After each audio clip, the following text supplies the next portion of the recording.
దీంట్లో అయితే మనం వేసుకున్నాం కదా, ఇది వేయండి. ఫస్ట్ చేసి పెట్టుకున్నాం కదా, దాన్ని అయితే బ్రెడ్ నుంచి అప్లై చేయండి. చూడండి, మొత్తం ఇట్లా సిమ్లో పెట్టేసుకోండి స్టవ్. ఇది ఉడకాలి కాబట్టి 2 సైడ్స్ అలాగే చేసుకోవాలి అన్నిటికీ.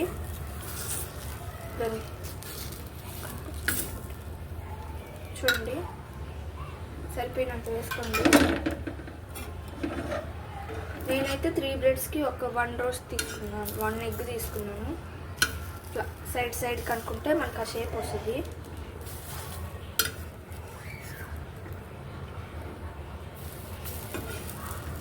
దీన్నైతే ఇప్పుడు రివర్స్ చేసుకోవాలి. ఇటు సైడ్ కూడా దాన్ని వేసేసుకోండి. అంటే మనం ఇప్పుడు గీ అట్లా అప్లై చేస్తాము, ఎగ్ కూడా అట్లాగే అప్లై చేయాలి.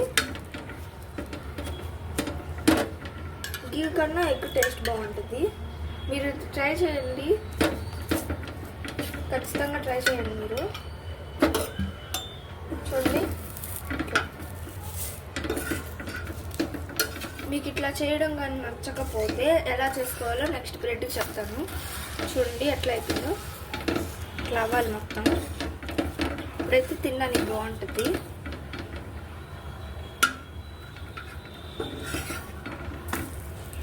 ఇప్పుడు హై ఫ్లేమ్ పెట్టుకోండి.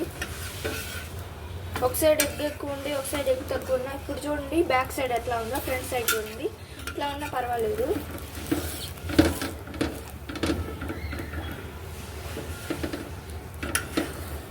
ఇప్పుడు దీని సైడ్కి తీసుకొని ఇంకో బ్రెడ్ వేసుకోండి.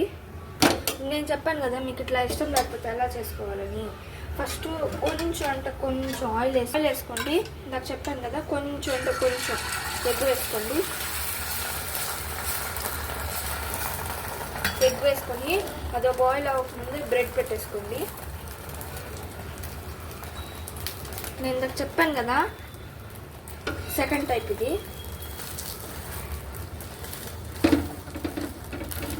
ఇట్లా ప్రెస్ చేసుకుంటే దాని కింద ఉండేదంతా వస్తుంది. ఇప్పుడు దీని మీద కొంచెం అప్లై చేయండి ఎగ్ ఆమ్లెట్. తర్వాత బ్యాక్ సైడ్ పెట్టుకోవాలి. చూసారా, అచ్చు ఎగ్ ఆమ్లెట్ లాగే వచ్చింది.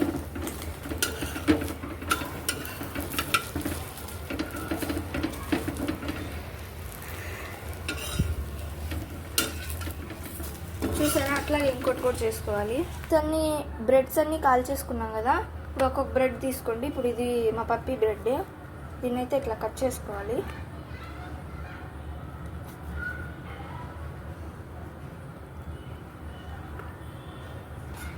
ఇట్లా కట్ చేసేసుకొని దీన్ని ఒక సైడ్ పెట్టుకోండి. అట్లాగే ఇంకోటి కూడా తీసుకోండి. చూడండి ఎలా కాలిందో.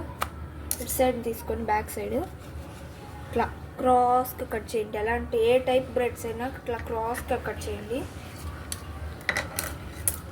ఇట్లా పెట్టేసేయండి. అచ్చం శాండ్విచ్ లాగే ఉంటుంది. ఇంకో బ్రెడ్ అట్లాగే సేమ్ టైప్లో కట్ చేసుకోండి. అట్రాక్టివ్గా ఉంటుంది ఇట్లా కట్ చేసి పెడితే. చూడండి, ఇట్లా ఒక్కొక్కటి ఇట్లా పెట్టుకోండి.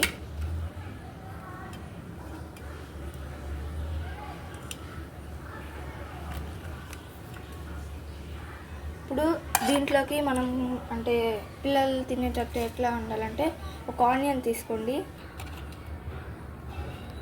దీంట్లో అయితే ఆనియన్ వేయాలి. ఆనియన్తో పెట్టుకుంటే చాలా బాగుంటుంది.